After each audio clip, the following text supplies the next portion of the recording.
Hello बच्चों, कैसे हैं आप सब। आई होप आप सब बहुत अच्छे होंगे एंड बहुत अच्छे से पढ़ाई भी कर रहे हैं।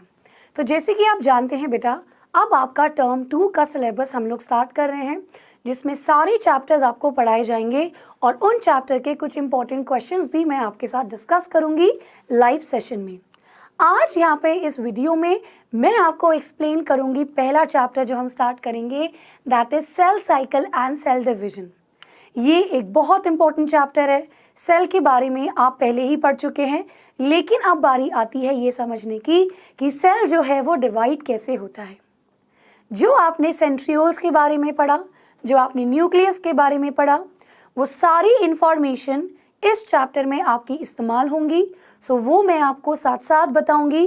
बट बेटा, अगर आपको कहीं पे भी डिफिकल्टी आए तो आप अपने पुराने चैप्टर्स को ज़रा सा रिवाइज करिएगा। बट मेक श्योर आप इस पूरे लेक्चर को अच्छे से सुनेंगे, ताकि कहीं पे भी आपको दिक्कत आए आप वहाँ पे पॉज कीजिए और उसको दोबारा से रीवॉच करें। दोबारा देखने पे समझ पक्का आएगा। बिल्कुल अटेंटिव होकर के आपको ये क्लास को देखना है, ठीक है। तो आज बेटा इसका पहला लेक्चर हम पढ़ेंगे, that is cell cycle and cell division का। ये चैप्टर हम कोशिश करेंगे 2 से 3 लेक्चर्स में फिनिश करने के लिए। आज बेटा इस चैप्टर में मैं आपको इंट्रोडक्शन कराऊंगी। नाउ ये चैप्टर जो है ये बहुत इंपॉर्टेंट है in terms of your exam. यहाँ से बहुत तरीके के एमसीक्यू क्वेश्चंस बनते हैं एंड सबसे इंपॉर्टेंट ये है कि ये एक बेसिक कॉन्सेप्ट है जो आने वाले चैप्टर्स के लिए आपको आना ही चाहिए। इस चैप्टर को 3 पार्ट्स में डिवाइड कर सकते हैं। एक पार्ट में जहाँ पे हम इंट्रोडक्शन पढ़ेंगे। इंट्रोडक्शन के अंदर बेटा हम पढ़ेंगे कि एक्चुअली सेल साइकिल क्या होता है। So we will discuss cell cycle. Then cell cycle में आपके 2 फेजेस होते हैं। एक आपका प्रिपरेटरी फेज। ये प्रिपरेटरी फेज क्या है ये आपको अभी पता लगेगा, लेकिन एक चीज समझ लो कि यहाँ पे सेल साइकिल यानी कि सेल डिवाइड कर रहा है उसकी साइकिल है। तो इस तरीके से ये साइकिल चलती है। तो यहाँ पे बेटा 2 चीजें आती हैं, एक आपका प्रिपरेटरी फेज और एक बचे आपके मल्टीप्लाइंग फेज या एक्चुअली द डिवाइडिंग फेज। देखो सिंपल सा हिसाब किताब है। सेल क्या होता है, सेल डिवीजन क्या होता है, ये हम समझेंगे। अब सेल जब जो साइकिल को अपनाएगा डिवाइड करने के लिए, उसको 2 पार्ट्स में पार्ट किया गया है। पहला भाग है कि सेल को क्या क्या तैयारी करनी होती है टू डिवाइड। सेल कुछ तो तैयारी करेगा। मैं आप लोग को बोलूँगी कल बेटा आपका फुल सिलेबस का टेस्ट है, तो आप परेशान हो जाएंगे। तो आप बोलेंगे मैम प्रिपरेशन का टाइम तो है नहीं। आप जिस तरह एग्जाम की प्रिपरेशन करते हैं बेटा, सेल को भी बहुत सारी तैयारी करनी होती है डिवाइड होने से पहले। तो वो चीज़ें हम यहाँ पे पढ़ेंगे। देन बेटा इसका पार्ट आता है मल्टीप्लाइंग फेज, जहाँ पे एक्चुअली सेल डिवाइड करता है। एंड यहीं से इस चैप्टर के बाकी के 2 पार्ट्स आते हैं, दैट इज एक हम पढ़ेंगे माइटोसिस और एक हम पढ़ेंगे meiosis. So in total we are going to discuss this chapter in 3 parts. एक ये वाला पार्ट, एक बेटा माइटोसिस और एक मियोसिस, और आज हम ये वाले पार्ट को कवर करेंगे, ठीक है। सो बिल्कुल क्लास को ध्यान से सुनना। मैं बेसिक इंट्रोडक्शन से आपको बताऊंगी, बिल्कुल बेसिक चीजें समझाऊंगी। सो नाउ सबसे पहले शुरुआत करते हैं, ये समझने की कोशिश करते हैं कि सेल साइकिल से हम क्या मतलब क्या है, सेल डिवीजन क्या है। सो देखिए बेटा, सेल डिवीजन बहुत ज़रूरी है। अगर हमें कोई चोट लग जाती है तो तुरंत वहाँ पे घाव भरने लगता है, नए सेल्स आते हैं। अब ये नए सेल कोई ऐसा तो नहीं है कि चीता की स्किन आ गई है, लेपर्ड की स्किन आ गई है, गिलहरी की पूंछ आ गई है, नहीं। हमारे सेल्स जब नए आते हैं उस जगह पे तो वो हमारे ही तो आते हैं।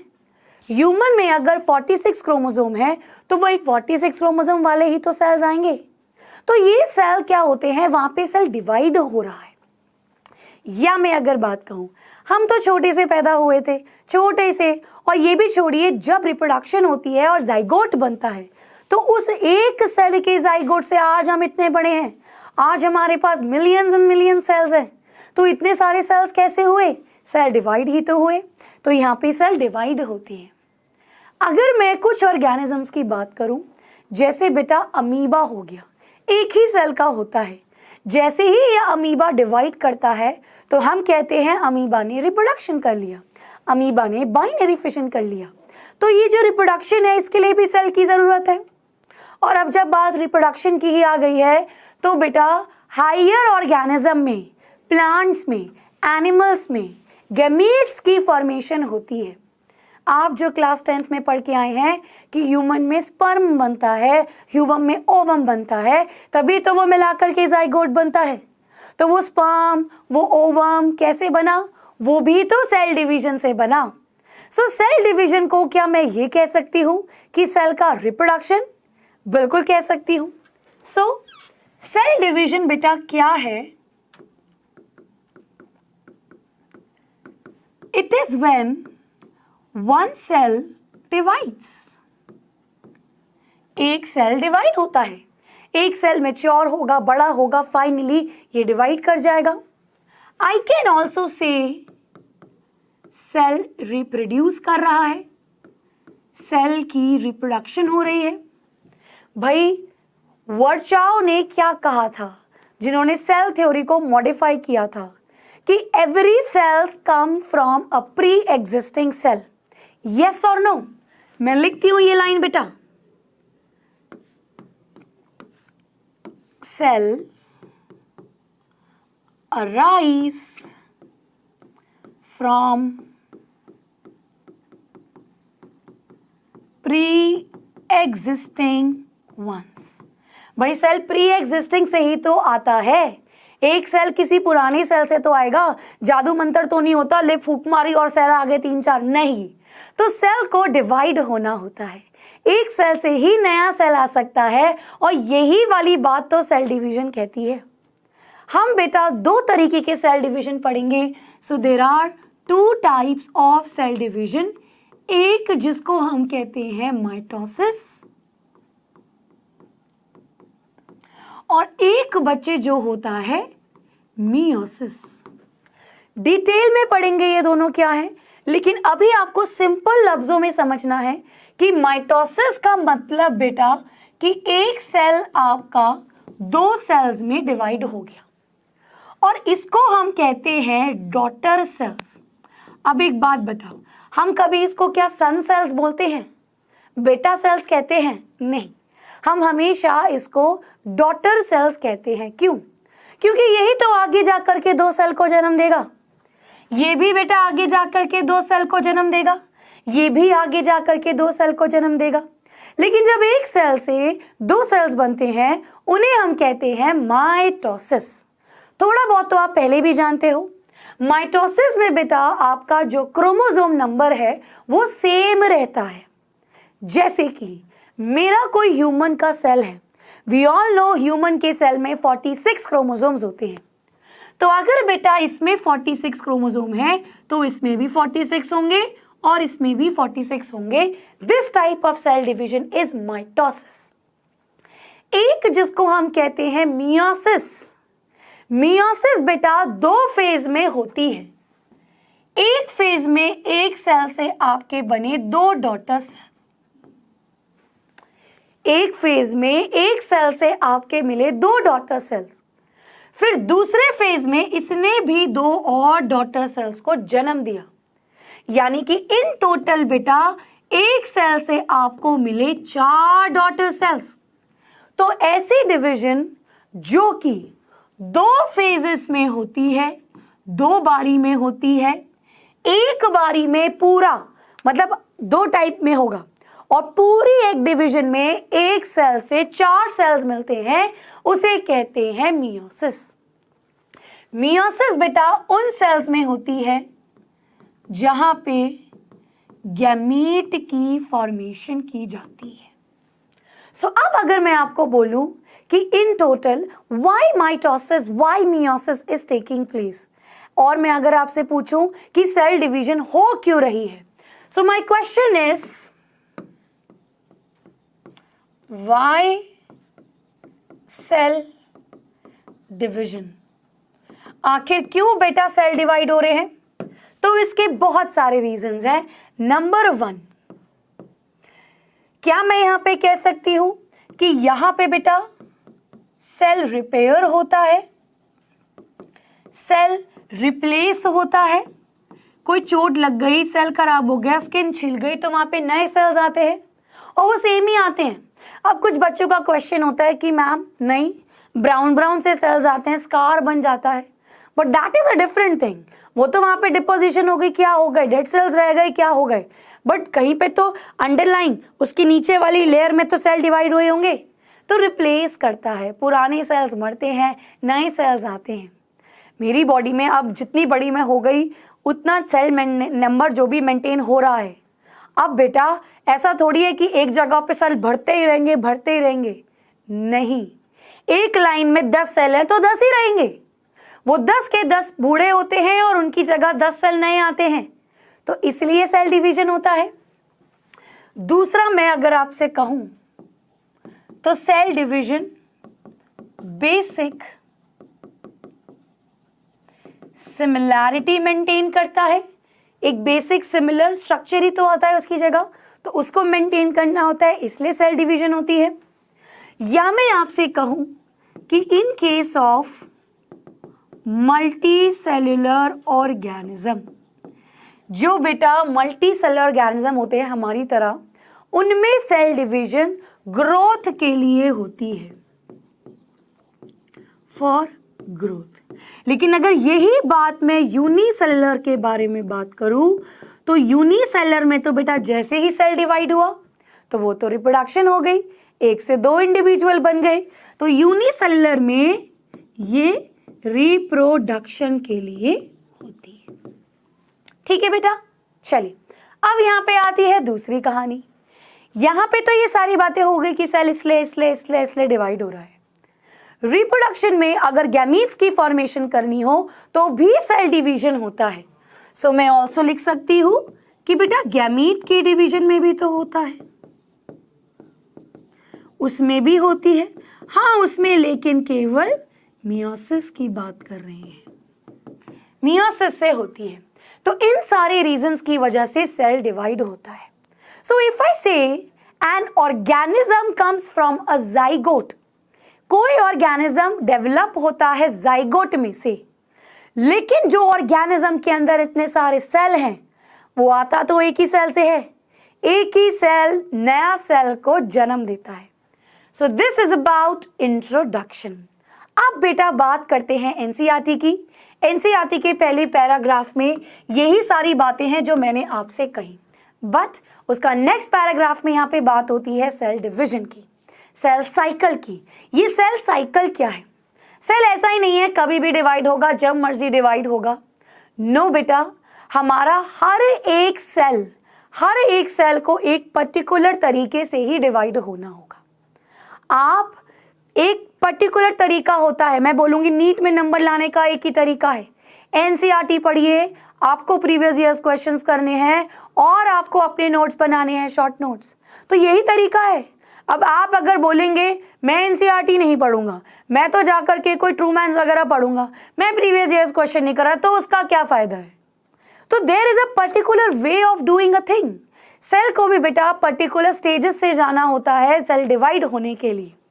अब यहां देखिए, cell division is a very important process in all living organism. हर लिविंग ऑर्गेनिज्म में सेल डिवीजन होता ही है। यहां पे बेसिकली ड्यूरिंग सेल डिवीजन में बेटा 2 चीजें भी होती हैं। सो केवल एक सेल से 2 ही नहीं मिल रहा, but there is actually DNA replication and cell growth. बहुत इंपॉर्टेंट बेटा, हमने ये चीज पढ़ी है कि एक सेल के अंदर आपका न्यूक्लियस होता है और न्यूक्लियस के अंदर आपका डीएनए होता है। ठीक है, अब ये पढ़ा होता है क्रोमैटिन की फॉर्म में। इस चीज को समझो बेटा, पहले तो ये क्रोमैटिन की फॉर्म में ही पढ़ा है, हमारा सारा डीएनए थ्रेड लाइक स्ट्रक्चर की फॉर्म पे पढ़ा है। लेकिन जब सेल को डिवाइड होना होता है तो ये क्रोमैटिन कंडेंस होता है, ये क्रोमोसोम की फॉर्म में आता है। ये इस तरीके का थ्रेड लाइक स्ट्रक्चर की बेटा पैकिंग होती है और ये इस तरीके से क्रोमोसोम्स बनाते हैं। ठीक है, मैं अभी सिंपल बता रही हूं, धीरे धीरे हम एक एक करके सारी चीजों को पढ़ेंगे बेटा। तो ये क्रोमोसोम्स बनते हैं। क्यों? क्योंकि एक सेल से जब दो सेल बने तो उन दोनों सेल में उसका भाग जाना चाहिए। माइटोसिस है तो दोनों में जाएगा ना बच्चों। तो ऐसा थोड़ी है एक सेल का आधा एक सेल में चला गया, आधा दूसरे सेल में चला गया, नहीं। वो पहले रेप्लिकेट होगा, वो पहले डबल होगा। एक सेल का डीएनए डबल होता है तब जाकर के एक पार्ट एक में देगा, एक पार्ट एक में देगा। तो इसीलिए डीएनए का रेप्लिकेशन यानी डीएनए की डबलिंग बहुत इंपॉर्टेंट है। ठीक है बेटा, तो डीएनए का डबल होना भी हो रहा है। क्रोमैटिन से क्रोमोसोम भी बनते हैं ताकि अच्छे से दोनों सेल में अलग अलग जा सके। सेल की ग्रोथ भी होती है, एकदम सेल डिवाइड होते हैं तो मल्टीप्लाई नहीं करेगा। All these process is cell division, DNA replication, cell growth, ये सारी चीजें बेटा एक कोऑर्डिनेटेड वे में होती है ताकि बिल्कुल सही तरीके से डिवीजन हो और सही प्रोजेनी बने, सही डॉटर सेल्स बने, जिसमें इंटैक्ट जीनोम हो, यानी उसका जेनेटिक मटेरियल इंटैक्ट रहे न्यूक्लियस के अंदर सही तरीके से। इस सीक्वेंस को अब यहां पे आपको दी हुई है डेफिनेशन। सो देखिए बेटा क्या बोल रहा है, the sequence of events by which a cell duplicates its genome, अपने डीएनए को डबल करता है, synthesizes the constituent of the cell. भाई सेल के अंदर सिर्फ डीएनए थोड़ी है, सेल के अंदर माइटोकॉन्ड्रिया है, क्लोरोप्लास्ट है, सेंट्रोसोम है, बहुत कुछ है, बहुत सारी चीजें, तो उसको भी तो बनाना है ताकि दोनों सेल्स में बराबरी की जा सके। And eventually divides into two daughter cells and this termed as a cell cycle. इसे ही बेटा सेल साइकिल कहते हैं। आगे देखिए, और दो जो सेल ग्रोथ है in terms of cytoplasmic increase की बात कर रहे हैं। मतलब वी नो सेल है, सेल के अंदर न्यूक्लियस है और बाकी का जो पार्ट है वो साइटोप्लाज्म है। तो सेल की ग्रोथ होने का मतलब उसका साइटोप्लाज्म भी बढ़ रहा है, उसमें सब कुछ आना चाहिए जिसकी वजह से वो डिवाइड करने में मदद करे। ये बेटा एक कॉन्टिन्यूअस प्रोसेस है। DNA synthesis occurs only during a specific stage, और हर समय डीएनए डबल नहीं होता। डीएनए डबल होने के लिए भी तो बहुत सारी चीजें चाहिए होंगी। भाई डीएनए को आप डबल कर रहे हो, न जाने कितने एंजाइम्स की जरूरत है, कितने प्रोटीन्स की जरूरत है, और वो सारे प्रोटीन्स एंजाइम्स बनाने भी तो पड़ेंगे। अगर हर समय प्रेजेंट रहेंगे तो हर समय डीएनए डबल होता रहेगा, और हर समय तो नहीं होता, एक प्रॉपर तरीके से होता है। The replicated chromosome are then distributed. एक बार जब क्रोमोसोम रेप्लिकेट हो गया, डबल हो गया, अब डबल कैसे हुआ, तो ये मैंने बनाया, इसको अगर मैं डबल करूंगी तो बेटा ये इस तरीके से हो गया, ये डबल हो गया। ठीक है, अब इसको बांटना भी है, एक को अलग भेजना है और एक को अलग भेजना है, हम देखेंगे आगे। तो ये सारी चीजें होती हैं एंड बेटा क्या लिखा है, ये फिर डिस्ट्रीब्यूट होता है डॉटर सेल्स में एक कॉम्प्लेक्स सीरीज ऑफ इवेंट्स के थ्रू। इन इवेंट्स को सारा कंट्रोल होता है, ये जेनेटिक कंट्रोल के अंडर होता है। यानी बेटा जेनेटिक कंट्रोल का मतलब है इसकी डिवीजन भी हमारे डीएनए में होती है, इसकी इंफॉर्मेशन भी हमारे डीएनए में होती है। ठीक है, चलिए अब यही से रिलेटेड एक बड़ा इंपॉर्टेंट पॉइंट है, the basis of cell division. Cell कब डिसाइड करेगा कि अब तो उसको डिवाइड होना ही होना है। सो देखिए बेटा, एक बड़ी इंपॉर्टेंट चीज होती है, मैं यहां पे लिख रही हूं, and that is nucleo cytoplasmic ratio. Nucleocytoplasmic ratio मतलब यहां पे न्यूक्लियस और साइटोप्लाज्म की बात की है, विच is the volume of nucleus to the volume of cytoplasm। ये रेशो मेंटेन होना चाहिए हर सेल के अंदर। लेट्स सपोज ये सेल मेम्ब्रेन है, ये न्यूक्लियस है, ये बेटा उसका डीएनए जो अभी क्रोमैटिन की फॉर्म में पड़ा है, और ये बेटा इसका साइटोप्लाज्म, जिसमें बहुत सारी चीजें हैं, बहुत सारी ऑर्गेनेलीज हैं, बहुत कुछ है। तो हर सेल का न्यूक्लियस और साइटोप्लाज्म का रेशियो फिक्स होता है। अगर मेरा साइटोप्लाज्म बढ़ रहा है, इसका मतलब साइटोप्लाज्म में ग्रोथ हो रही है, वो सिंथेसिस हो रही है उसमें ऑर्गेनेलीज में। देखो मैंने क्या बोला, अगर बेटा मेरा साइटोप्लाज्म बढ़ा तो यानी कि यहां पे ग्रोथ हो रही है साइटोप्लाज्म में। बेटा ऑर्गेनेलीज होंगे जो इसके अंदर, उसकी सिंथेसिस हो रही है। तो एक सेल के लिए तो ज्यादा नहीं करनी, तो यानी कि 2 सेल में बंटने की तैयारी हो रही है। चलिए अगर मैं कहूं न्यूक्लियस बढ़ रहा है, यानी न्यूक्लियस का बेटा डीएनए अगर डबल हो गया, तो यानी कि यहां पे भी कुछ गड़बड़ हो गई। भाई एक सेल के अंदर 2 न्यूक्लियस तो नहीं हो सकते, एक सेल के अंदर डबल डीएनए तो नहीं हो सकता।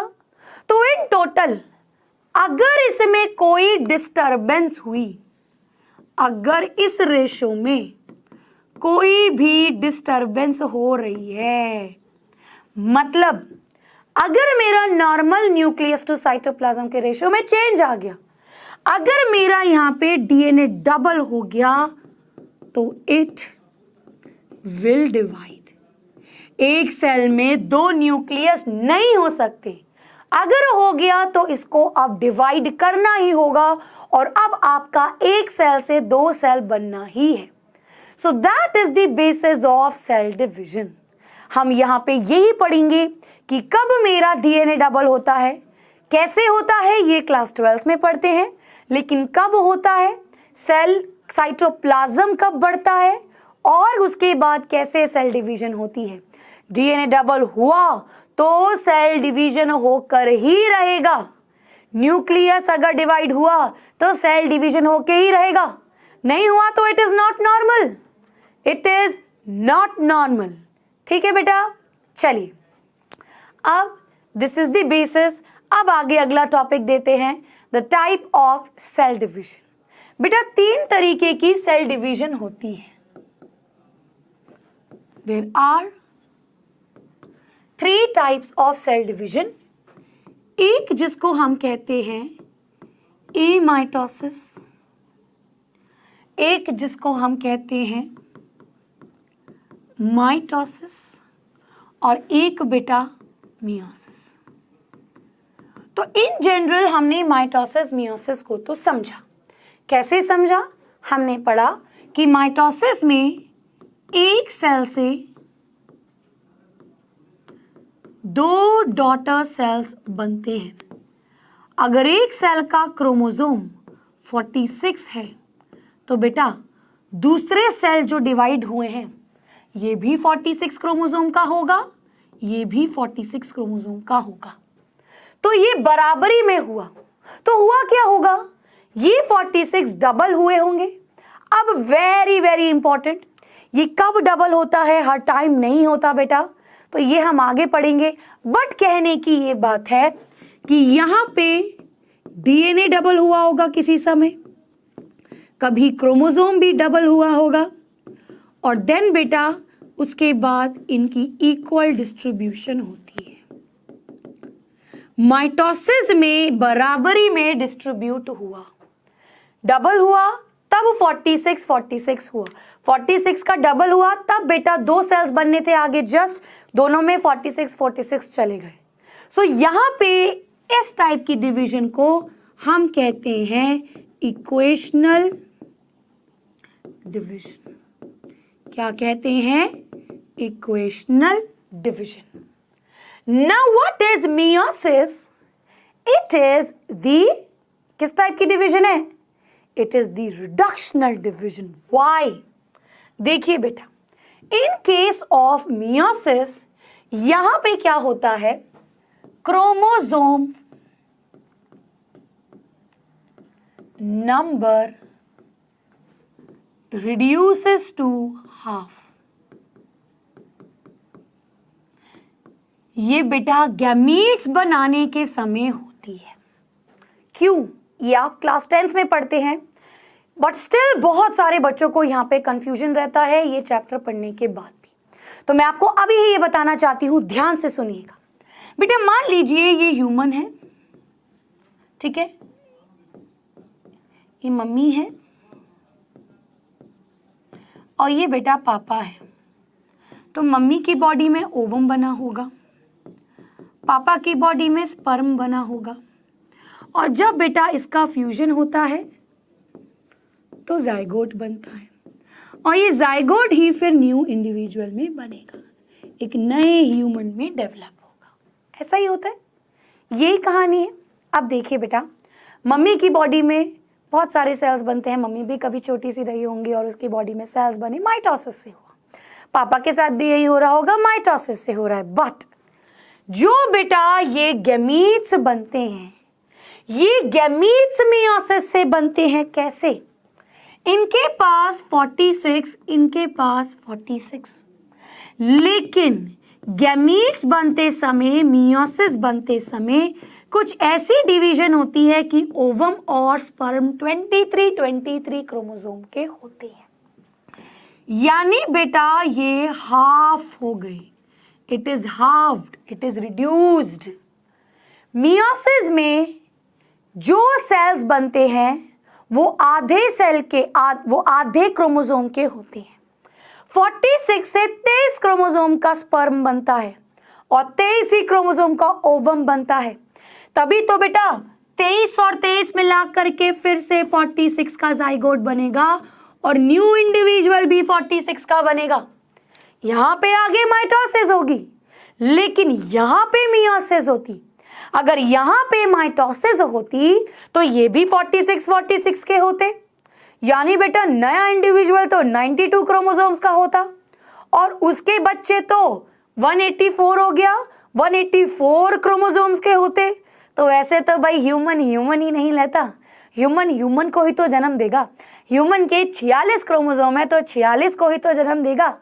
तो इसीलिए बेटा गैमीट्स फॉर्मेशन के दौरान जो डिवीजन होती है उसे मियोसिस कहते हैं, और क्योंकि यहाँ पे क्रोमोसोम हाफ हो रहा है इसलिए this is reductional division, this is reductional division. ठीक है, ई माइटोसिस समझने के लिए एक चीज सुनिए बेटा, माइटोसिस में भले ही बराबर बन रहे हैं, मियोसिस में भले ही आधे बन रहे हैं, लेकिन बढ़ तो बराबर रहे हैं। 46 से जब इस पे डबल हुए होंगे कभी, तो बेटा दोनों में 46 ही तो गए। यहां पे 23 के ही तो ओवम बने, ऐसा तो नहीं ना कुछ ओवम 12 का बन गया, कुछ ओवम 5 का बन गया, कुछ ओवम 13 का बन गया, ऐसा तो नहीं हुआ। 23 के ही ओवम बने होंगे। 23 के बेटा बहुत स्पर्म्स तो बहुत सारे बनते हैं, ओवम तो एक ही बनता है, चलो क्योंकि बाकी डीजनरेट हो जाते हैं, ये 12th की कहानी है। लेकिन स्पर्म तो एक बारी में बहुत सारे बन गए, क्योंकि बहुत सारे सेल में मियोसिस हो रही है, तो हर सेल 4 स्पर्म देगा और बन तो सारे ही 23 क्रोमोसोम के, तो कुछ तो होगा जो इनको बराबर बांट रहा है। तो यहां पे माइटो का मतलब बेटा समझिए मेरी बात को, माइटो का मतलब होता है थ्रेड, और ऑसिस का मतलब होता है स्टेट, यानी ऐसी स्टेट जिसमें थ्रेड जैसे स्ट्रक्चर बन रहे हैं, और इन दोनों में थ्रेड जैसे स्ट्रक्चर बनते हैं। माइटोसिस में और मियोसिस में क्रोमोसोम की फॉर्मेशन होती है, थ्रेड लाइक क्रोमैटिन क्रोमोसोम बनाता है।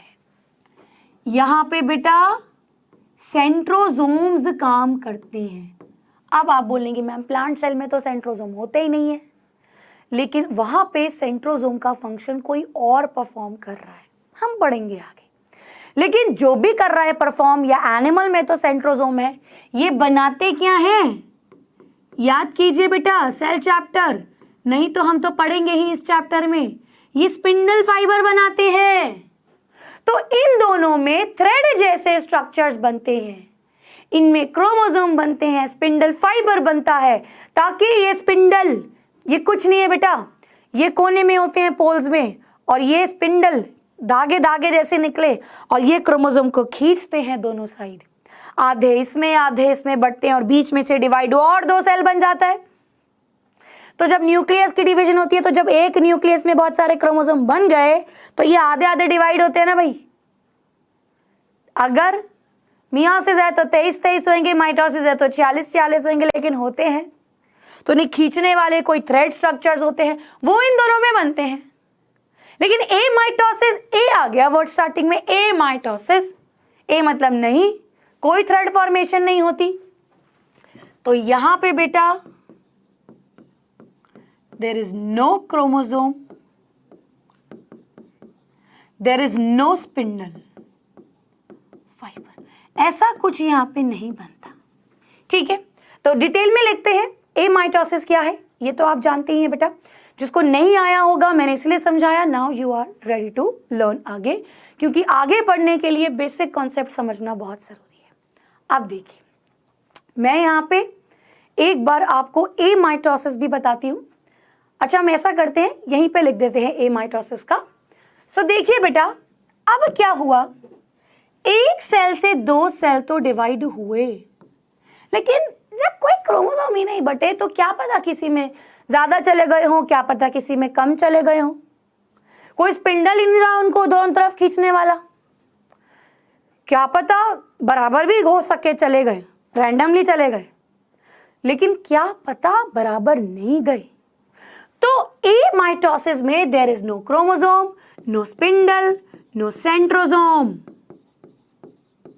सो I can say there is a possibility, क्या बोलूंगी, there is a possibility of unequal distribution of chromosome of DNA। Chromosome तो बन ही नहीं रहे ना बेटा, तो क्रोमोसोम नहीं लिखेंगे, of DNA। नहीं समझ आया, दोबारा से सुनो, ये दोनों कहानी समझ आ गई थी। ए माइटोसिस में ऐसी कोई थ्रेड स्ट्रक्चर है ही नहीं। हो सकता है कि यहाँ पे बराबर बराबरी से ना बटे, क्योंकि ना स्पिंडल फॉर्मेशन हो रहा है, ना क्रोमोसोम की फॉर्मेशन हो रहा है, ऐसा कुछ नहीं हो रहा। That is amitosis. ये टर्म बेटा किसने दिया था, ये लिखेंगे, it was given by Fleming. Fleming ने ये टर्म दिया था बेटा, और ये कुछ सेल्स में होती है, जैसे कि बेटा it takes place in case of, let me write, ये बैक्टीरिया में होते हैं, ठीक है, ये पैरामीशियम में होता है बच्चे, ये हमारे कार्टिलेज के सेल्स में होते हैं जिन्हें कॉन्ड्रोसाइट्स कहते हैं, और कुछ ओल्ड प्लांट सेल्स में भी हो जाता है। तो क्या बोला बेटा मैंने, जहां पर बराबरी के नहीं बटे, जैसे कुछ बैक्टीरिया, कुछ पैरामीशियम और कुछ पुराने प्लांट की सेल्स, कार्टिलेज वाले सेल्स यानी कि बेटा कॉन्ड्रोसाइट्स, इसमें आपकी ए माइटोसिस होती है। So this you need to remember very very nicely, ठीक है, इन्हें नोट डाउन करें बेटा। अब आगे बढ़ते हैं the phases of cell cycle.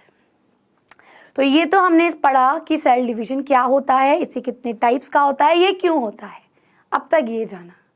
एक लाइन हमने एनसीईआरटी की पढ़ी थी कि एक सीक्वेंस से होता है, ऐसा नहीं जबरदस्ती रैंडमली कभी भी हो जाए, एक तरीके से होती है भाई, सारी चीजें एक सीक्वेंस से होती है बेटा।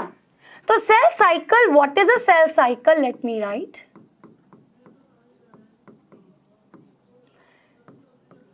it is the cyclic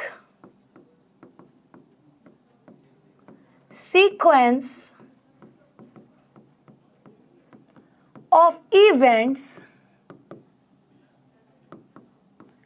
in life of a cell।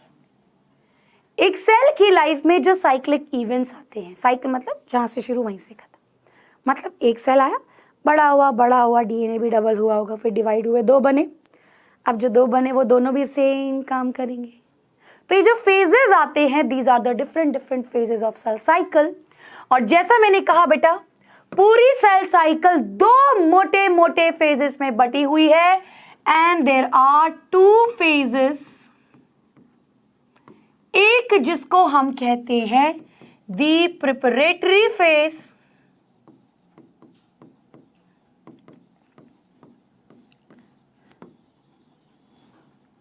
और एक जिसको हम कहते हैं द डिवाइडिंग फेज, जहां पे एक्चुअली डिवाइड हो रहा है, और इसको कह देते हैं मल्टीप्लिकेटिंग फेज। एक हो गया प्रिपरेटरी फेज, एक हो गया मल्टीप्लिकेटिंग फेज। बड़ा इजी है इसको समझना। प्रिपरेटरी का मतलब यहां पे सेल तैयारी करता है, प्रिपरेशन करता है, सारी प्रिपरेशन करेगा, उसको जो जो जरूरत होगा, यानी कि डीएनए डबल भी यही होएगा। सेल डिवीजन से पहले डीएनए को तो डबल होना है ना बेटा, हमने यही तो देखा था क्या जरूरत है। अगर न्यूक्लियोसाइटोप्लाज्मिक रेशियो बिगड़ा, यानी कि अगर साइटोप्लाज्म ज्यादा हो गया, डीएनए डबल हो गया, तो सेल को तो डिवाइड ही होना होगा, तो सेल तो डिवाइड होएगा। तो वो हुआ कैसे डीएनए डबल? कुछ तो तैयारी करी होंगी। सो जो बेटा सारी तैयारी सेल करता है, जितनी उसको प्रोटीन्स बनाने हैं, जितनी उसको ग्रोथ करनी है, डीएनए को डबल करना है, एंजाइम बनानी है, वो सारी चीजें आती हैं प्रिपरेटरी फेज में। And this phase takes the most time. This phase takes the most time बेटा। 95% टाइम सेल इसी समय बिताता है। जैसे कि अगर मैं कहूं, आपकी एनसीईआरटी में बेटा लिखा है, दिस इज इंपॉर्टेंट, ह्यूमन जो है, ह्यूमन का जो सेल है वो 24 घंटे लेता है डिवाइड होने के लिए। ह्यूमन का सेल 24 घंटे लेता है डिवाइड होने के लिए, तो उसमें से 95% वो इस समय प्रिपरेटरी फेज में होता है, यानी वो तैयारी कर रहा होता है सेल डिवीजन की। सो यहां पे बेटा मैं लिखूंगी, इस फेज को हम कहते हैं the inter phase. It is the interface. यहां पे cell prepares for its time, यहां पे cell spends the 95% of its time. अगर मैं बात करूं डिवाइडिंग फेज की, it is actually the where cell divides. So यहां पे बेटा, यहां पे I will add it is, जहां पे the actual cell division takes place. तो यहां पे एक्चुअल डिवीजन नहीं हो रही, इसीलिए बेटा प्रिपरेटरी फेज या इंटरफेज को हम रेस्टिंग फेज भी कह देते हैं। ये एनसीईआरटी की लाइन है, इसे हम रेस्टिंग फेज कहते हैं, but it is not resting. Resting बोला क्योंकि सेल साइकिल सेल डिवीजन है, डिवाइड तो नहीं हो रहा, तो मैंने कह दिया आराम कर रहा है, लेकिन आराम नहीं कर रहा, ये तो बड़े चैलेंज के लिए तैयारी कर रहा है। So it is the resting phase, but actually the cell divides in the M phase. क्या बोला मैंने? In the M phase और the multiplying phase. तो सेल साइकिल डिवाइड करती है इंटरफेस में और एम फेस में, जहां पे 95% टाइम इंटरफेस में सेल बिताता है और 5% टाइम सेल एम फेज में बिताता है। ठीक है बेटा। नाउ अब यहां पे देखेंगे कि ये जो एम फेज है ये फर्दर अलग टाइप में डिवाइडेड है और इंटरफेस भी अलग में डिवाइडेड है, हम अभी पढ़ेंगे। तो ये बेटा 3 फेजेस में बटा होता है।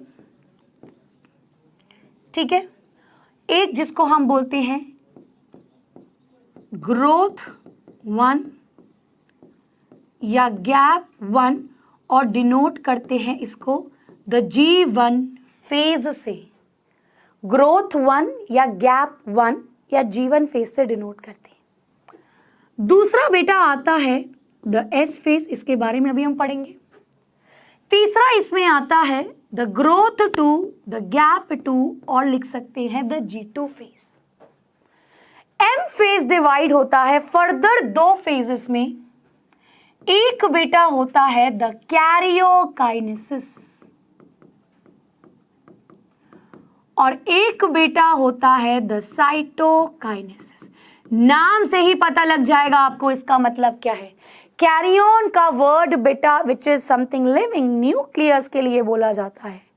काइनेसिस मतलब डिवाइड होना, तो यहां पे एक्चुअली आपका न्यूक्लियस डिवाइड होता है। और जब एक सेल में दो न्यूक्लियस हो गया तो झट से सेल डिवाइड होना होगा ना।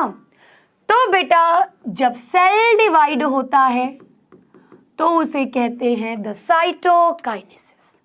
तो ये है मेरे दो phases of cell division, the interphase and the M phase. ठीक है, चलिए बेटा अब यहां पे हम लिखेंगे इंटरफेज के बारे में। एम फेज हम नेक्स्ट क्लास से पढ़ेंगे। पहले हमें इंटरफेज को समझना है, यहां से बहुत सारे क्वेश्चंस पूछे जाते हैं। So let's draw the interface बच्चों।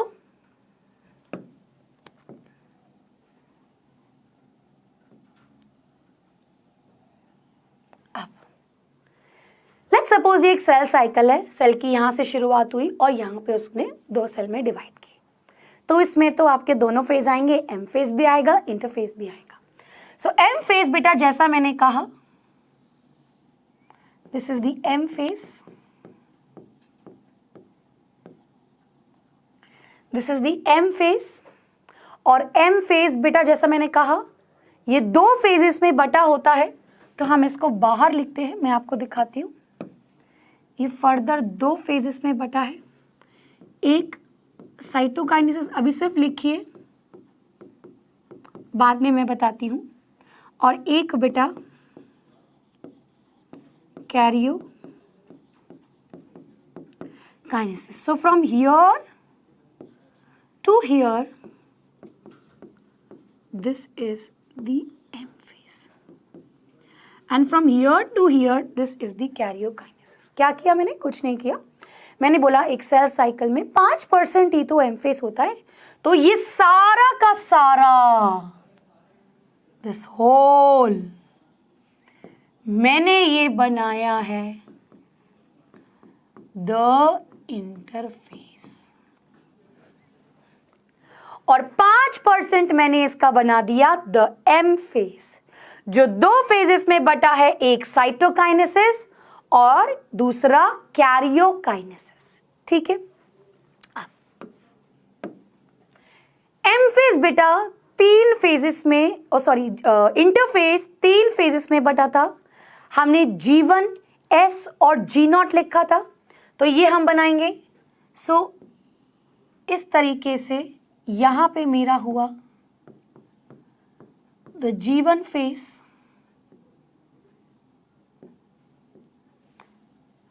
यहां पे मैं अब बनाऊंगी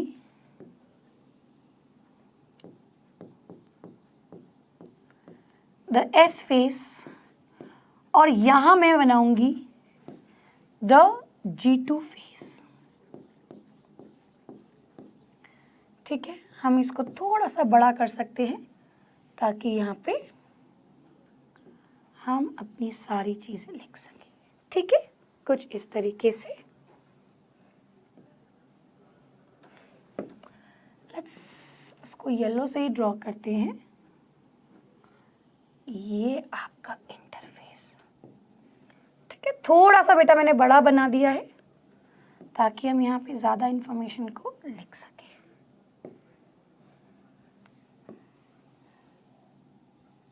ठीक है, this is the cell cycle. Cell cycle की शुरुआत कहां से हुई? यहां से, इधर से बेटा स्टार्ट होएगा इंटरफेस से।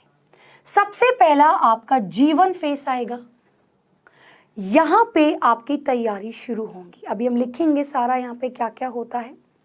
And this is the longest face, this is the longest face.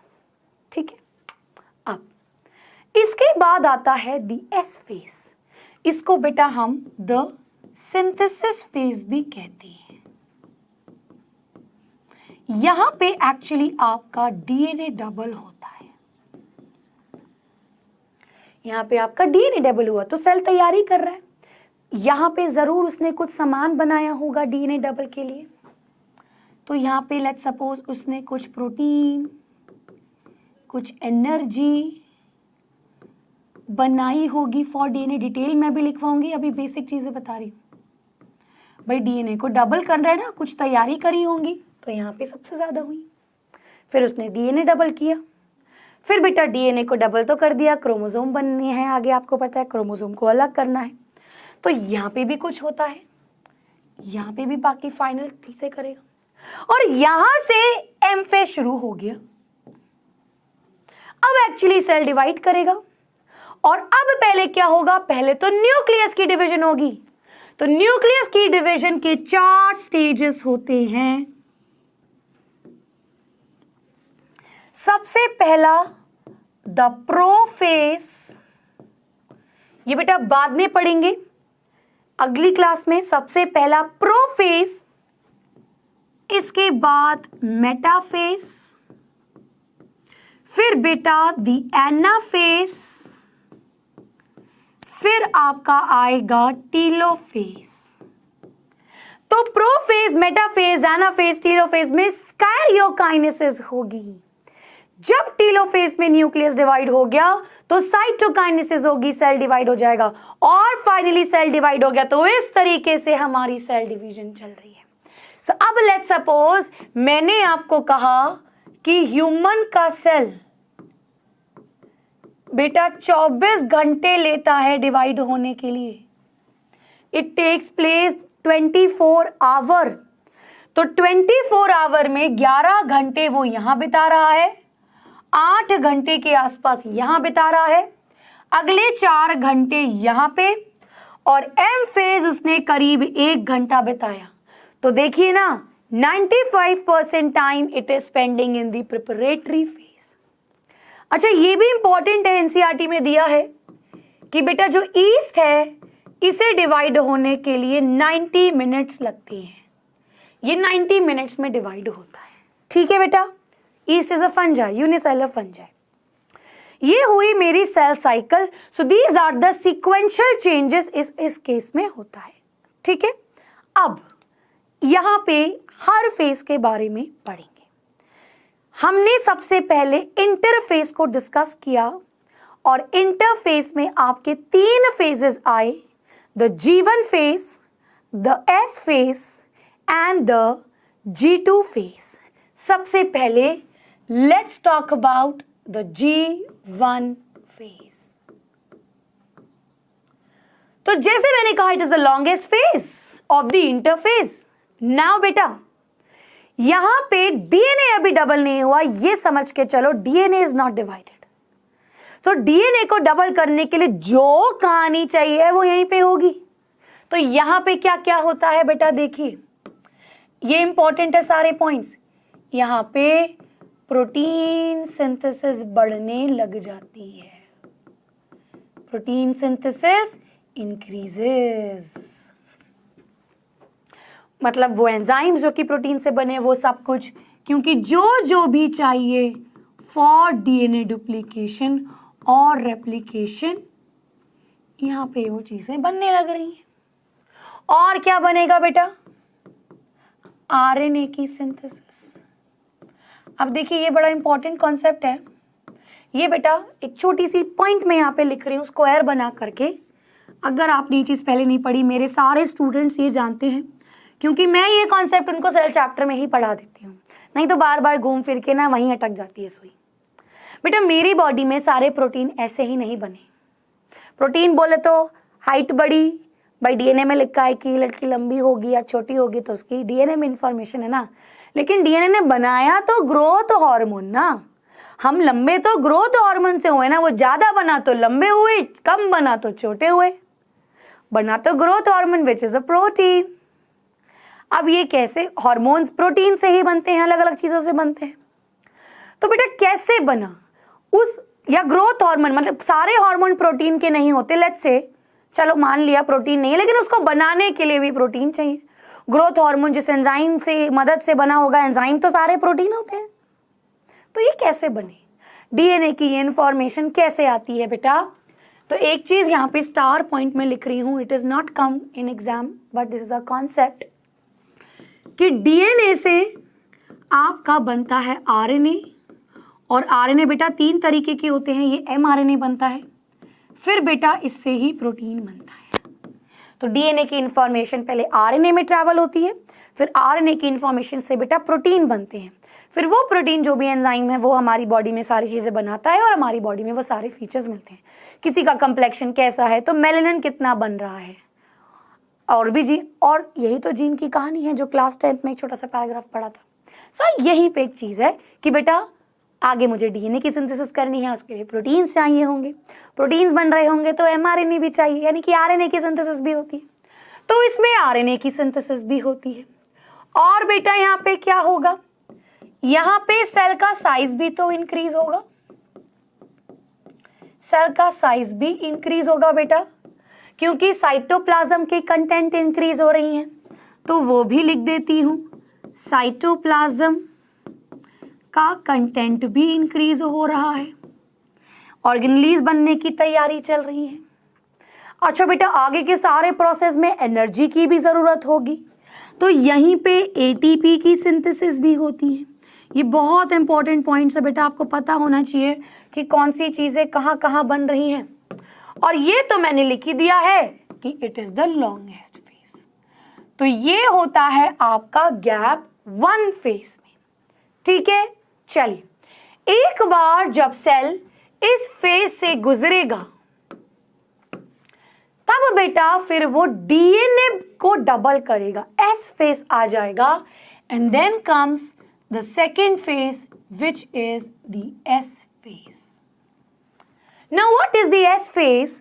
इस एस फेज में बेटा आपका डीएनए डबल होता है। इसमें क्या होता है, लेट्स राइट अबाउट, यहां पे डीएनए डबल्स, तो डीएनए की सिंथेसिस होती है। अब एक चीज सोचिए बेटा, इसका मतलब क्या है, तो हम डीएनए को ऐसे बनाते हैं तो ये डबल हो गया, ठीक है, डीएनए डबल हो गया। अगर 2C डीएनए है, यहां से ध्यान से सुनो, मैंने होमवर्क पे क्वेश्चन दिया है, ये इंपॉर्टेंट है, मैंने होमवर्क में क्वेश्चन दिया है। अगर 2C डीएनए है तो 4C हो जाता है, डबल हो जाता है, but chromosome remains the same, chromosome remains the same. अब आप बोलोगे कैसे मैम? बेटा देखिए, ये मेरे क्रोमोसोम है, ये क्या है, एक्चुअली डीएनए है, डीएनए थ्रेड में पड़ा है, क्रोमैटिन है, और उस क्रोमैटिन की कंडेंसेशन, पैकिंग होती है, और फिर ये ऐसा बनता है, ठीक है। अगर ये क्रोमोसोम है, ये डबल, ये ऐसा हो गया, तो बेटा ये भी एक ही क्रोमोसोम है, ये भी एक ही क्रोमोसोम है, it is also 1 chromosome, it is also 1 chromosome. ये समझो, ये आगे सेल डिवीजन में बड़ा इंपॉर्टेंट है, बेसिक की क्लास है भाई आज। तो डीएनए क्रोमोसोम अभी भी उतना ही है, अभी भी उतना ही है। अब आप बोलोगे डबल क्यों नहीं है मैम? डबल होएगा तभी तो 2 सेल में जाएगा, आगे होएगा ना, कैरियोकाइनेसिस में पढ़ेंगे ना, एम फेज में पढ़ेंगे, अभी तो कुछ डिवाइड नहीं हो रहा, it is a resting phase, अभी तो बस डीएनए डबल हुआ है। तो बेटा ये चीज यहां पे समझिए, DNA doubles, if it's 2C it will go to 4C, but chromosome remains the same. और अगर दिमाग में आ रहा है तो कैसे, तो हम क्रोमोसोम को ऐसा बनाते हैं ना, तो ये डबल क्रोमोसोम है और ये सिंगल है, मतलब ये ऐसे से ऐसे बन गया, ये डबल हो गया, लेकिन ये है एक, बाद में ये बढ़ जाता है, एक को स्पिंडल इधर खींच देगा, एक को स्पिंडल उधर खींच देगा। किसने खींचा? स्पिंडल ने। तो स्पिंडल भी तो बनने हैं। स्पिंडल कौन बनाता है? सेंट्रोसोम्स। सो एस फेज का बेटा नेक्स्ट पॉइंट है कि यहां पे सेंट्रोसोम डबल्स। हालांकि स्टार्ट हो जाता है वो जीवन में, लेकिन कंप्लीट होती है इसकी division. The division is completed in the S phase. तो एस फेज में आपकी ये चीजें हो रही हैं। ठीक है बेटा, चलिए लास्ट में मेरे पास आता है द जी नॉट फेज। क्या आया मेरे पास? The G two phase. The जी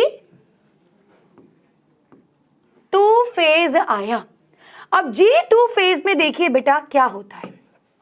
अब मान लो कुछ बचे कुचे प्रोटीन्स हैं, कुछ बनना होगा, तो यहाँ पे भी कुछ बचे कुचे प्रोटीन जो आगे कैरियोकाइनेसिस में चाहिए, तो बेटा यहाँ पे भी प्रोटीन सिंथेसिस होती है। अच्छा बेटा, एक और चीज यहाँ पे बनती है, ये देखो, ये सेंट्रोसोम से ना स्पिंडल फाइबर निकलते हैं, और ये स्पिंडल बेटा it is made of tubulin protein. ये पढ़ा है आपने सेल चैप्टर में, ये ट्यूब्यूलिन प्रोटीन के बनते हैं। तो it is very important, protein synthesis होती है, ट्यूब्यूलिन प्रोटीन भी यही बनता है। ये क्वेश्चन पूछा जाता है कि G2 फेज में ही ट्यूब्यूलिन प्रोटीन बनता है। सेल ऑर्गेनेलीज भी यहाँ पे बनते हैं, तो यहाँ पे बेटा सेल ऑर्गेनेलीज भी डबल होते हैं। सो दीज आर द तैयारी ऑफ एम फेज। ये डिवाइड होने की तैयारी है, पहले ये हुआ, फिर ये हुआ, फिर ये हुआ। ठीक है बेटा, ये पॉइंट में से 2-3 एमसीक्यू पॉसिबल है, तो इसको दिमाग में बिठा लो बिल्कुल अच्छे से। आगे देखिए द क्वेश्चन स्टेज। अब ये बड़ी कमाल की चीज है मैम। अब ये क्या आ गया बेटा? This is the G not phase. इसे क्या कहते हैं? The G not phase. We know कि आपका G1 होता है, फिर S होता है, फिर G2 होता है, फिर M फेज होता है। अगर मान लो किसी सेल को डिवाइड नहीं होना, तो जैसे कि एग्जाम्पल आपके हार्ट सेल्स, जैसे कि आपके नर्व सेल्स, अगर बेटा इन सेल्स को डिवाइड नहीं होना है, so let me right, if they do not divide, तो ये ऑब्वियसली सेल पैदा तो होता है डिवीजन के लिए, लेकिन नहीं होते डिवाइड, तो it will exit from the cell cycle. तो मैं इसको ऐसे बनाती हूं कि यहां पे तो कोई एक सेल आया है,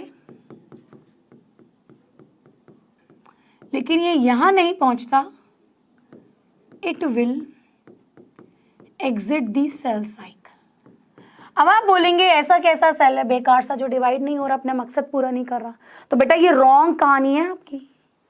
यहां पे याद रखिए, ऐसा सेल, ये इंपॉर्टेंट क्वेश्चन पूछा जाता है हर लाइन में से, ऐसा सेल मेटाबॉलिकली तो एक्टिव है लेकिन डिवाइड नहीं होता, is exits the cell cycle. So the G1 cell, मैं कह सकती हूं the G1 phase decide whether a cell divide or not। अगर सेल को डिवाइड करना है, नहीं, अगर ऐसे सेल है नहीं डिवाइड करना, तो it will exit the cell cycle, and that G0 phase is the quiescent stage. ठीक है, चलिए बेटा, तो ये आपका यहाँ पे इंटरफेस खत्म होता है। अब यहाँ पे एनसीईआरटी का हम कुछ पार्ट रीड करते हैं, क्योंकि यहाँ पे क्लैरिटी मिलना बहुत जरूरी है जो भी अभी तक हमने पढ़ा है। सो देखिए बेटा, G1 फेज क्या होता है?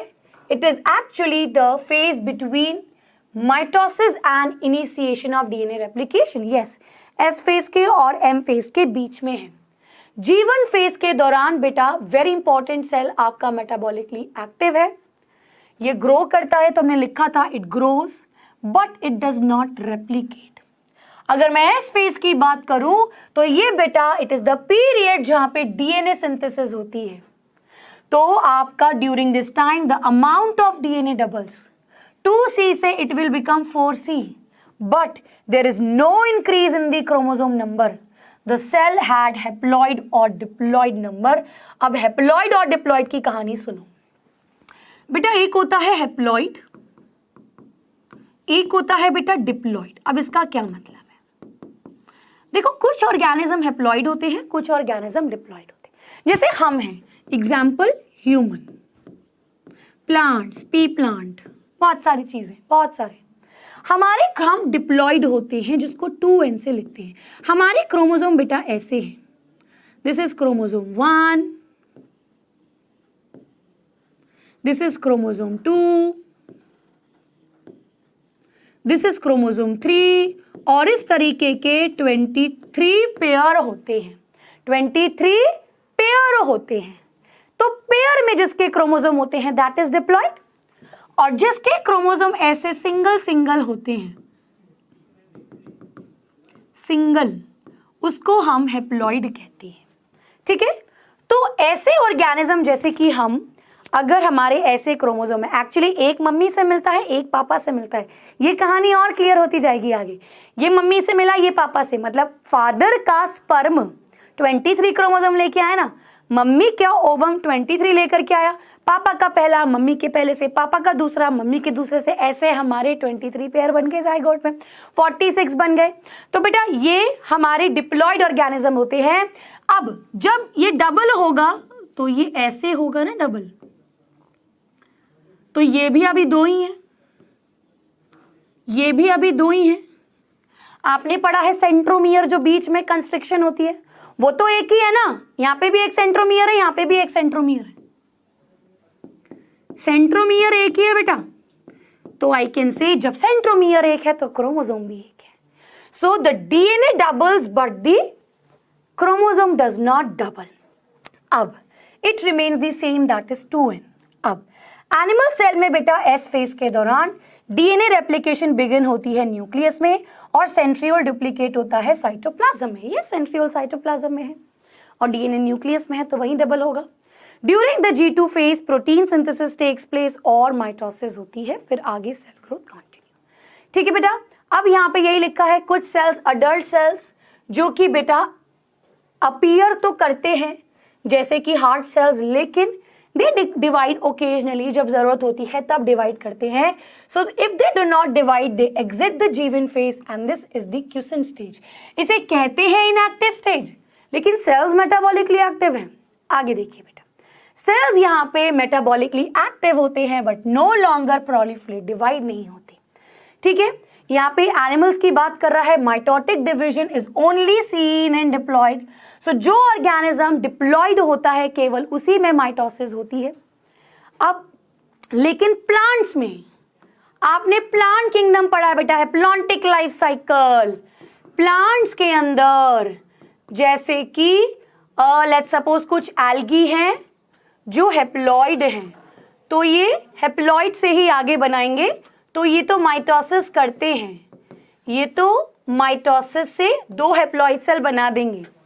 अगर ये डिप्लॉइड होंगे तो बेटा ये माइटोसिस से 2 डिप्लॉइड सेल ही बनाएंगे, लेकिन एनिमल्स में ऐसा नहीं होता।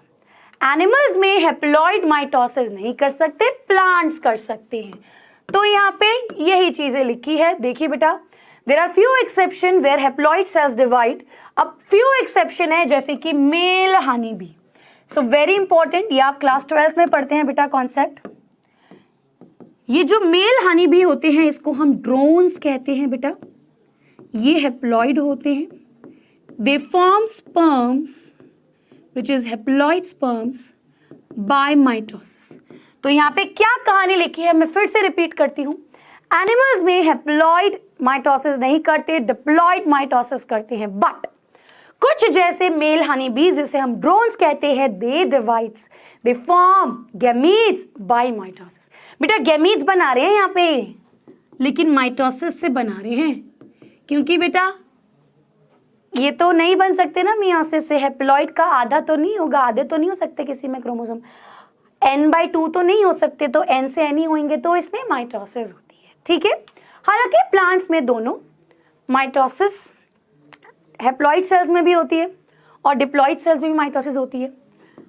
अगर प्लांट गैमीट्स बनाएगा हैप्लॉइड वाले तो वो मियोसिस से ही होगी।